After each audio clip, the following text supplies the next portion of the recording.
Entonces vamos a comenzar a ver la parte de concurrencia. Vamos a ver algunos conceptos que son importantes para entender qué es la concurrencia. Vale, entonces la unidad consta de 5 temas como tal. Vale, primero son los conceptos, luego vamos a ver las propiedades de las transacciones, de ahí se derivan los grados de consistencia, niveles de almacenamiento y finalmente el commit y el rollback. El día de hoy vamos a ver los 3 primeros subtemas del 4.1 al 4.3. En la siguiente clase completaremos con el tema 4.4 y finalmente la parte práctica que se ve con el commit y el rollback, que es el último tema. Eso lo vamos a ver la siguiente semana. Muy bien, entonces vamos a iniciar con los conceptos.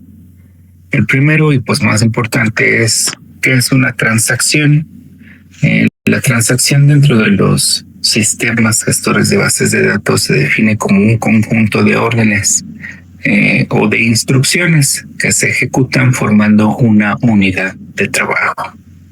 Es decir, en forma indivisible o atómica. Eso quiere decir que nosotros tenemos un conjunto de acciones o de comandos que vamos a indicarle al sistema gestor de base de datos y que van a formar una sola unidad, no se pueden dividir. Y ahorita vamos a ver conceptualmente a qué se refiere este tipo de concepto que no se puede dividir. Entonces, una transacción como tal es conocida con el nombre de unidad lógica de integridad. ¿A qué se refiere este concepto de unidad lógica de integridad? Dice, una transacción es una secuencia de operaciones que llevan la base de datos de un estado de consistencia a otro estado de consistencia. Por esto suele decirse también que la transacción es una unidad lógica de integridad. Entonces, ya les he mencionado yo este concepto, la parte de consistencia, en donde como tal el concepto de consistente implica que la información es correcta, es adecuada. Entonces, dado que una transacción es una unidad lógica de integridad, eso nos va a llevar a un estado de consistencia 1 a un estado de consistencia 2. Si una transacción logra hacer eso, es decir, movernos de un estado consistente a otro, se puede decir que es una unidad lógica de integridad.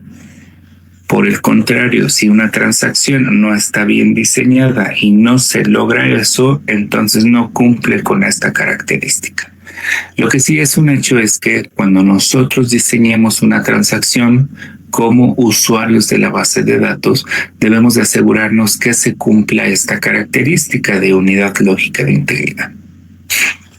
Luego nos dice, cuando múltiples transacciones son introducidas en el sistema por varios usuarios, es necesario evitar que interfieran entre ellas de tal forma que provoquen que la base de datos quede en un estado no consistente. Ahorita hemos estado trabajando de manera individual, jóvenes. Cada uno de nosotros hemos estado interactuando con nuestras bases de datos de manera local, ¿vale? Pero más adelante esta situación se vuelve más compleja. ¿Por qué? Porque una base de datos va a estar siendo usada por varios usuarios. Y entonces esto lo que provoca es que, como se están trabajando con muchos usuarios y muchas transacciones al mismo tiempo, bueno, pues se puede caer. Si no se diseñan correctamente las transacciones, se podría caer en un estado no consistente. Entonces, el hecho de tener más concurrencia en la base de datos nos implica que tenemos que cuidar esta parte de consistencia. Y para eso, bueno, sirve lo que vamos a aplicar al final de esta unidad. Entonces, desde este punto de vista,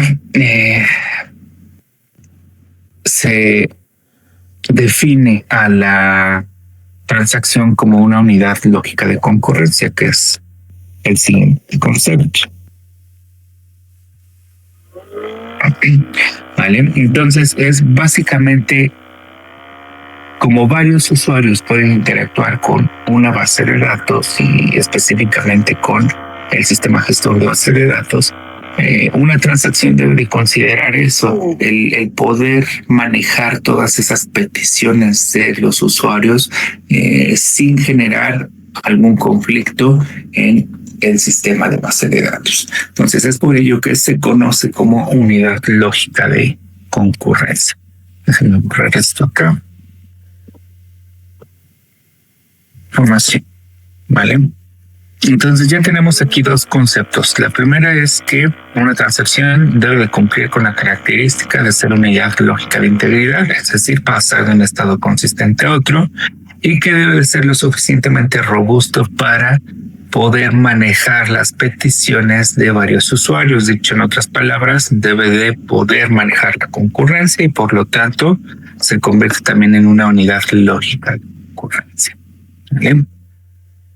La tercera característica que debe de cumplir una transacción es, dice, cuando ocurre un fallo que provoca la caída del sistema, en el momento en el que había varias transacciones en curso de ejecución,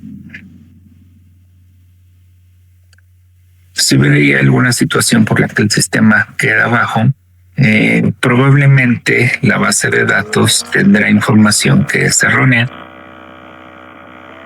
Y eso la convierte o la pasa a un estado inconsistente, que ya habíamos mencionado dos láminas anteriores que se debe buscar evitar eso. Entonces, cuando sucede este tipo de fallos, hay que tener hay que asegurarse más bien de que la base de datos pueda recuperarse a su último estado consistente. ¿Vale? Y entonces eso implica que se pueda recuperar la información a un estado consistente, convirtiendo las transacciones en una unidad lógica de recuperación. Entonces, si hay alguna eventualidad que no permita que la transacción se ejecute al 100% y no se llegue al segundo estado de consistencia, bueno, pues entonces esta transacción debe cumplir con la característica de ser una unidad lógica de recuperación, es decir, recuperar el estado consistente último que tuvo la base de datos. Vale, pues. Entonces, ahora vamos a ver la parte de consistencia como tal y los grados desde el punto de vista transaccional. Aquí, ojo, hay que tener muy en cuenta esto, ¿no? Que esta información que vamos a ver de consistencia y los grados, estos conceptos aplican desde el punto de vista de transacciones de una base de datos. Y entonces nos indica, dice que una transacción termina con éxito, se dice que está comprometida, ¿vale? Es decir, está en un estado de committed. Y de hecho hay un comando en SQL Server que vamos a utilizar que precisamente utiliza ese término. Bien. Y entonces, cuando se ha comprometido esa transacción, nos va a llevar de un estado consistente a otro estado consistente y que debe de persistir incluso si hay un fallo en nuestro sistema. Y entonces, podemos hablar básicamente de 4 estados, 4 grados de consistencia de nuestra base de nuestro sistema gestor de base de datos y la base de datos que maneja. El primer grado, es el de activo, ¿vale? Se puede decir que mientras se está llevando a cabo la transacción, mientras se está ejecutando una transacción, entonces se puede decir que está en un estado de consistencia activa. ¿Vale? Estamos haciendo la transición desde un estado de consistencia a otro estado de consistencia. Por eso es que se conoce como activo. ¿Qué va a pasar? Nos va a llevar de un estado a otro. ¿Vale? El segundo grado se refiere a el parcialmente comprometido. Un término en inglés se conoce como uncommitted, y se cae en este grado o se cae en este estado después de que se ejecuta la última transacción. ¿vale? Es decir, se terminan de ejecutar todas las instrucciones que forman parte de una transacción y la información está prácticamente ya en un segundo estado de consistencia, sin embargo, aún no está comprometida. Bien, ahorita más adelante más bien vamos a ver a qué se refiere específicamente este estado. El siguiente grado es el de fallido, ¿vale? Y vamos a ver más ejemplos adelante. Se le conoce como failed y bueno, cuando por alguna situación alguna de las instrucciones que forman parte de una transacción no se puede llevar a cabo, no se puede completar. Entonces, no se puede llevar a cabo la ejecución completa de la transacción y por lo tanto se le conoce como un grado o un estado fallido. ¿Bien? Cuarto grado es el de abortado, ¿vale? El rollback. Una vez que nosotros hemos llevado a cabo una transacción, ¿vale? Y por alguna razón que no necesariamente tiene que ser un error, ¿vale? Por alguna situación necesitamos no confirmar o, por decirlo de otra manera, darle reversa a esa transacción, utilizamos lo que es el rollback, ¿vale? Que se conoce como aborto de transacción. Y entonces, ¿qué es lo que hace? Que se regresa al estado consistente previo antes de iniciar la transacción para dejar básicamente todo como está. Y esto pues se relaciona con la parte de la unidad lógica de recuperación. ¿Por qué? Porque se está recuperando el estado consistente último en el que estaba nuestra base de datos. Y finalmente el último grado, que es el grado de comprometida, la transacción está comprometida o committed, si se lleva a cabo, que se completa con éxito la transacción y entonces se confirma la misma, ¿vale? Y con esto ya se cae al siguiente estado consistente de nuestra base de datos. Pues ahora imagínense ustedes que hago alusión de nuevo cuenta a la situación en donde ustedes han estado trabajando con su base de datos de manera local como un sistema monousuario, es decir, donde solamente está interactuando un usuario con esa base de datos. Imagínense cuando incrementamos ese número de usuarios a nivel exponencial. Y este ejemplo ya lo he dado anteriormente, ¿no? Cuando ustedes van a comprar a lo mejor pues para algún evento, un concierto, y que a lo mejor es un artista conocido, pues imagínense la demanda y el número de usuarios que pueden conectarse a un sistema computacional para adquirir los productos. ¿También? Aumenta el número de usuarios exponencialmente y evidentemente el cuidado que se debe tener debe de ser mucho más alto. ¿Vale? ¿Alguna duda respecto a estos estados jóvenes y más bien los grados de consistencia? No, profesor. Muy bien. Entonces vamos a ver un ejemplo de lo que sería lo contrario, de inconsistencia en la base de datos. ¿Vale? Dice aquí, supongamos que tenemos una tabla llamada transacción, donde tenemos información de dos cuentas. Las cuentas las vamos a identificar como C1 y C2, refiriéndose a cuenta 1 y cuenta 2.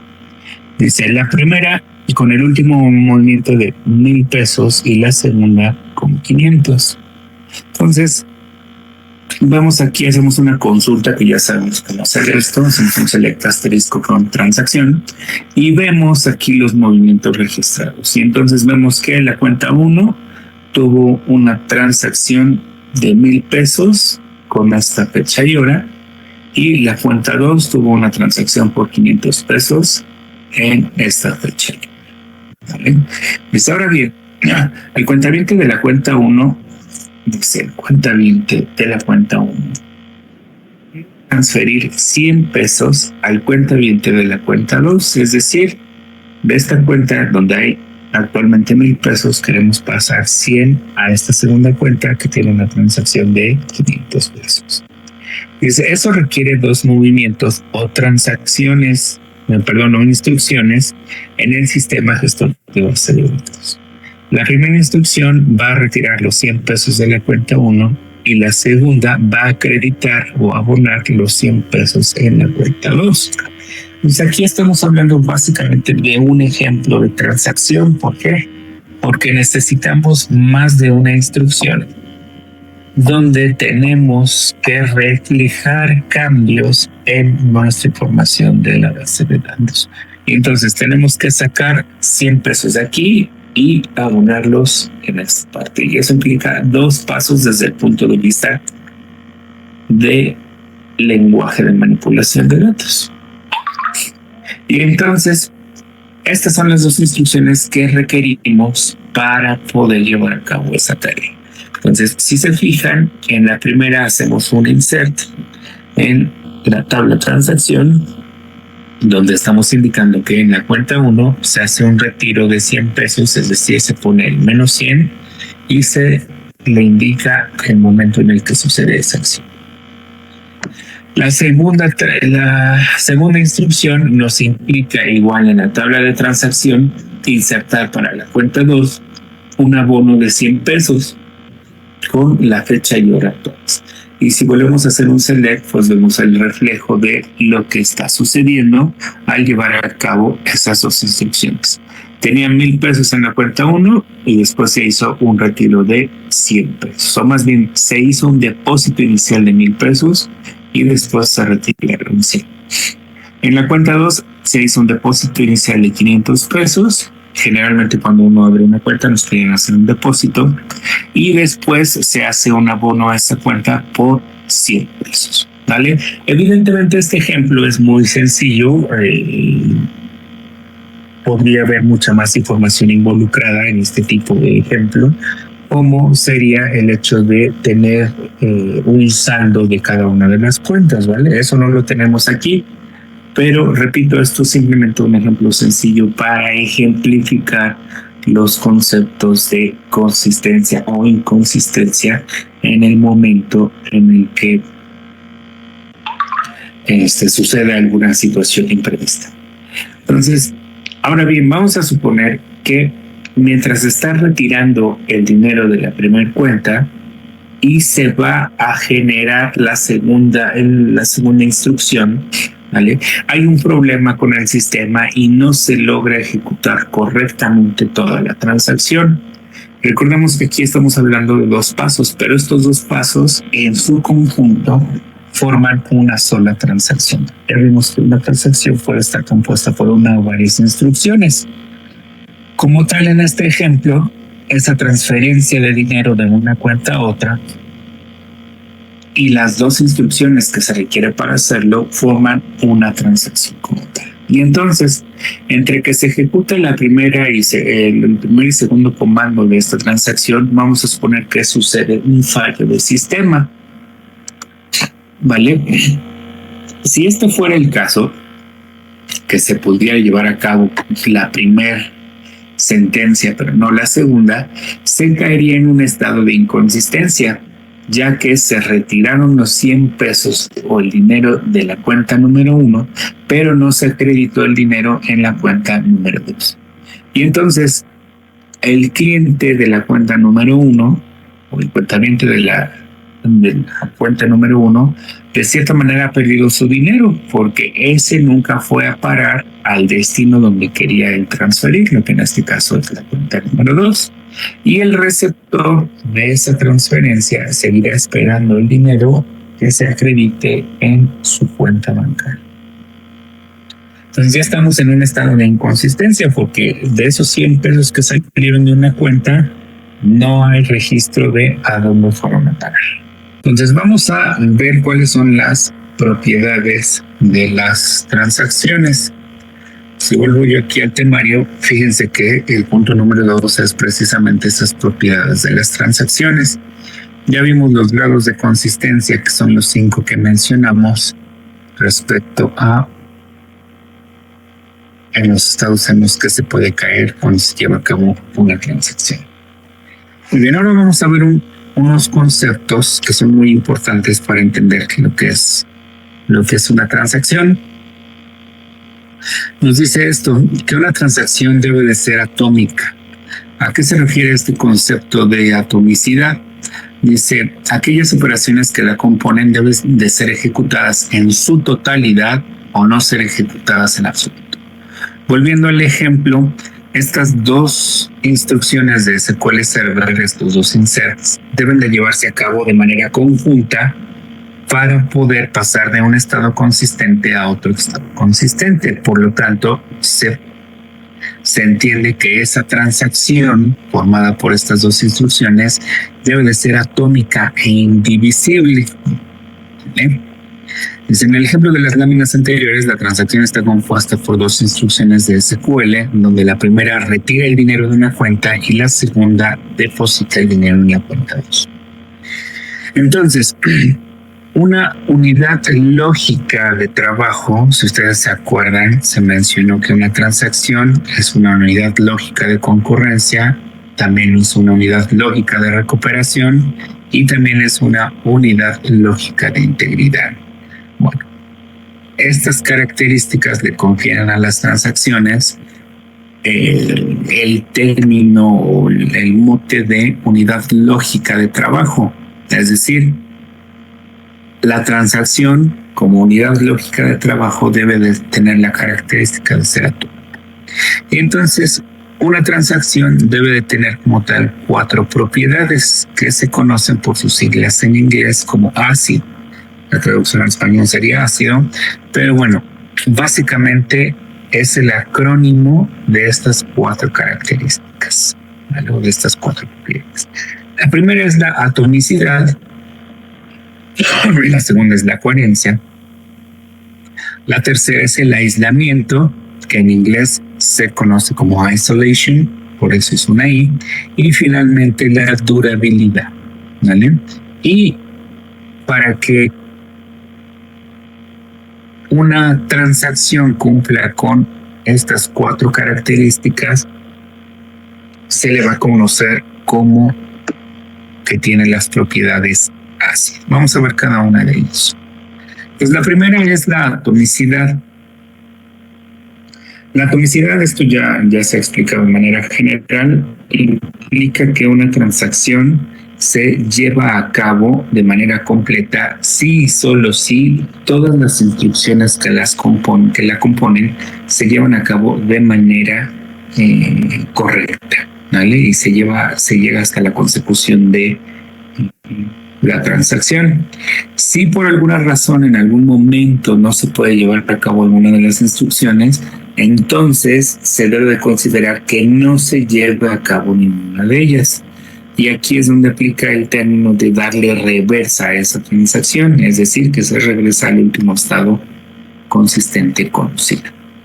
Entonces, si se ejecuta la transacción, esta debe de llevarse hasta su consecución, es decir, hasta el final de la misma. Desde una operación atómica es aquella que está conformada por operaciones más pequeñas y que se consideran como un paquete indivisible, que es el ejemplo que vimos, el pequeño ejemplo que vimos en una de las líneas anteriores. ¿Vale? Pues, no obstante, la atomicidad y la transacción no son sinónimos, jóvenes. Esto es muy importante, ¿vale? La transacción debe de tener la característica de ser atómica. Sin embargo, no son sinónimos, ¿vale? La atomicidad como tal es una propiedad que debe de cumplir una transacción. Y la transacción es un mecanismo que va a utilizar el sistema gestor de base de datos para lograr la atomicidad. ¿Vale?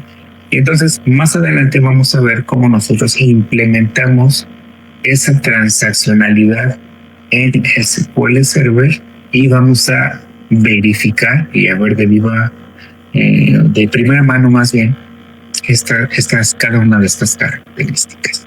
¿Vale? Ahora bien, vamos a poner un ejemplo. No sé si ustedes han tenido la oportunidad de comprar algún paquete o han visto que algún familiar, algún amigo ha comprado algún paquete de viaje en alguna de estas páginas como Best Buy o Travel,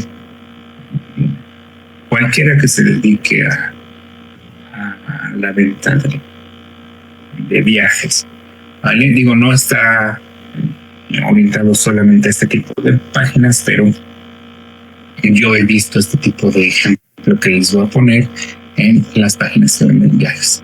Cuando ustedes adquieren un viaje y llegan ya a la parte de pago, a veces estas páginas dan la oportunidad de pagar con más de una tarjeta, ¿vale? Vamos a suponer que nuestro viaje, nos vamos a ir con toda la familia, tiene un costo de 50,000 pesos, ¿vale? Y de esos 50,000 pesos, evidentemente no les vamos a pagar en efectivo, les vamos a pagar a través de tarjeta, a lo mejor tarjeta de débito, tarjeta de crédito, y no tenemos todo el monto del viaje en una sola tarjeta. Vamos a utilizar, no sé, 20,000 pesos de la tarjeta de débito, otros 20,000 pesos los vamos a meter a una tarjeta de crédito y los 10,000 pesos restantes los vamos a meter a otra tarjeta o a una segunda tarjeta de crédito. Por lo tanto, se deben de llevar a cabo 3 pagos o 3 cobros a 3 tarjetas diferentes para acreditar un solo pago, en este caso el viaje de 50,000 pesos que estamos simplificando. Cuando nosotros comenzamos a llenar en la página de internet las opciones de pago, estas páginas luego traen de agregar un nuevo elemento de pago, y entonces ahí podemos agregar un segundo, tercero, cuarto elemento o tarjeta con la cual vamos a pagar, ¿vale? Y entonces ya tenemos lista toda la información, ya indicamos que vamos a usar 3 tarjetas, una de débito, 2 de crédito, donde vamos a acreditar 20,000 pesos, 20,000 pesos y 10,000 pesos. Y entonces, al final del formulario donde llenamos todos esos datos, viene el botón de aplicar pago, ¿vale? Cuando nosotros aplicamos ese pago, esto se traduce en una transacción. ¿Por qué? Porque tiene que ser atómica, dado que vamos a aplicar el pago en 3 tarjetas diferentes. Y entonces, suponiendo que pasa el pago en la tarjeta de débito, pero por alguna razón no pasa en la primera tarjeta de crédito, evidentemente ese pago no puede quedar parcial, es decir, no podemos pagar solamente 20,000 pesos del viaje, tenemos que pagar los 50,000. Entonces, si por alguna razón hay algún fallo, ¿vale?, se tiene que dar reversa a esa transacción. ¿Por qué? Porque no se pudo llevar a cabo el pago con nuestras tarjetas. Pues hasta el momento en el que se llega a la confirmación por parte del banco de la tarjeta número 3, donde me indica o nos devuelve respuesta de que la transacción ha sido autorizada, hasta ese momento se confirma toda la transacción de todos los pagos que se han introducido en la información del formulario que estamos subiendo. ¿Vale? Entonces, la característica de atomicidad implica que todas estas instrucciones que forman parte como si fuera una sola, ¿vale?, y le da la característica de atomicidad, ¿vale?, se tiene que cumplir para que la transacción sea correcta. La segunda característica es la de coherencia. Se nos asegura que cualquier transacción que se aplique en una base de datos nos va a llevar de un estado consistente a otro. Y entonces, en el ejemplo que poníamos, si hay algún fallo, ¿vale?, y supongamos que la transacción se llevara a cabo o se confirmara solamente con las instrucciones que pudieron llevarse a cabo, se caería en un estado de inconsistencia, que es lo que expliqué acá arriba, ¿vale? Si llegara a suceder este error, se está cayendo en inconsistencia. Y pues bueno, una de las características de las transacciones es que tiene que haber coherencia. ¿Cómo aseguramos la coherencia? Que vayamos de un estado de consistencia a otro estado de consistencia. ¿Vale? Volviendo al ejemplo, aquí tenemos un estado de consistencia donde tenemos dos registros y pasamos a otro estado de consistencia en donde se retira dinero de una cuenta y se acredita en tu cuenta. Sin embargo, si la transacción no cumple pasar del estado de consistencia 1, que sería este, y por alguna razón se queda en este estado, ¿vale? Aquí ya no hay consistencia, jóvenes. Entonces no se estaría cumpliendo la característica de coherencia. Y es muy importante que una transacción nos ofrezca esta característica. ¿Vale? ¿Alguna duda hasta aquí, jóvenes? No, profe. No, profesor. Ok. La tercera propiedad de la transacción es el aislamiento. Y repito, esto viene del término isolation en inglés, que le da, nos da la I de ácido, ¿vale?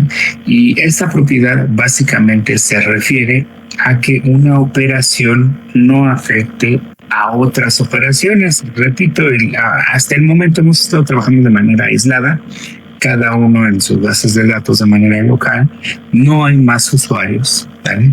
Pero cuando trabajamos en un sistema multiusuario, donde más de un usuario va a estar trabajando con la base de datos, pues se van a llevar a cabo varias operaciones y entonces debemos de asegurarnos que las operaciones de un usuario no afecten las operaciones de un segundo usuario, ¿vale? Y que llevar a cabo dos o más transacciones dentro de la base de datos no nos genere ningún tipo de error.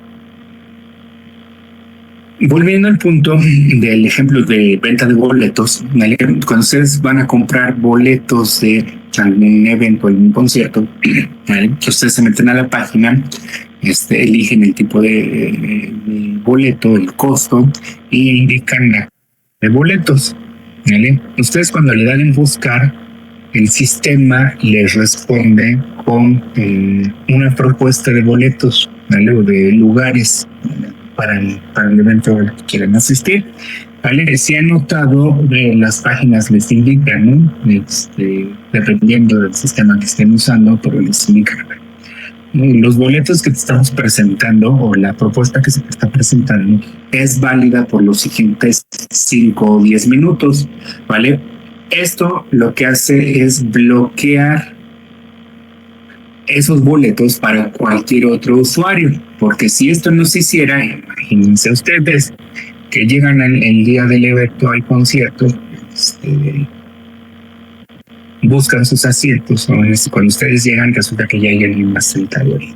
Ustedes les dicen, oye, ese es mi lugar, aquí traigo mis boletos, y ese usuario saca también otros boletos y les dice, no, fíjate que yo también tengo estos boletos, ¿vale? Entonces, pues evidentemente eso no sería adecuado y esto sería causado si no se controlara la parte de aislamiento en un sistema de base de datos, ¿vale? Lo que sucede cuando el sistema les indica que esos boletos van a estar asignados a ustedes mientras aseguran la compra, ¿vale? Lo que hace en el sistema de base de datos es que bloquea, ¿vale?, esos boletos para cualquier otro usuario, y hasta el momento en el que se cumpla el tiempo indicado, si ustedes no han confirmado la compra, ¿vale?, esos boletos vuelven a estar disponibles para que otro usuario los pueda adquirir. Y entonces el hecho de bloquear esos boletos nos implica que estamos aislando la información para que ningún otro usuario pueda comprarlos y nos pueda afectar con la transacción que estamos llevando a cabo, ¿vale? Y entonces básicamente a eso se refiere el término o la propiedad de aislamiento de la base de datos. Se tiene que aislar y se tiene que asegurar que dos o más transacciones no se afecten una con la otra, ¿bien? Y finalmente la última característica de ACID, que es la durabilidad. Cuando se ha llevado a cabo de manera completa una transacción, se ha llevado a cabo satisfactoriamente, ¿vale?, el sistema generalmente nos informa que se ha llevado a cabo una transacción de manera exitosa. Entonces, esos cambios, una vez que han sido confirmados por el sistema gestor de bases de datos, deben de perdurar en el tiempo, deben de ser registrados de manera permanente, ¿vale? Si el sistema llegara a fallar, no hay que permitir que las operaciones que ya fueron confirmadas pues se les dé reversa, porque precisamente ya fueron confirmadas. Y entonces el hecho de conferir la durabilidad a una transacción una vez que ha sido confirmada es muy importante. Volviendo al ejemplo, ¿vale? Donde ustedes están comprando los boletos. Resulta que ustedes compran los boletos, confirman la transacción, se hace el pago a través de la plataforma de pagos de la página donde están comprando los boletos y ustedes reciben la confirmación de compra de esos boletos. Y 5 minutos después de que ustedes compraron los boletos, la página por la demanda colapsa, ¿vale? La página de internet de compra de boletos colapsa, ¿vale? Hay un problema, el sistema se cayó, pero eso no implica que ustedes van a perder sus boletos, porque esa transacción que ustedes compraron ya fue confirmada. Entonces, el hecho de que se le confiera a las transacciones la característica de durabilidad, ¿vale? Implica que se cumple la última característica de las transacciones. Sí es importante que las 4 se respeten para poder tener una transacción de manera adecuada, ¿vale?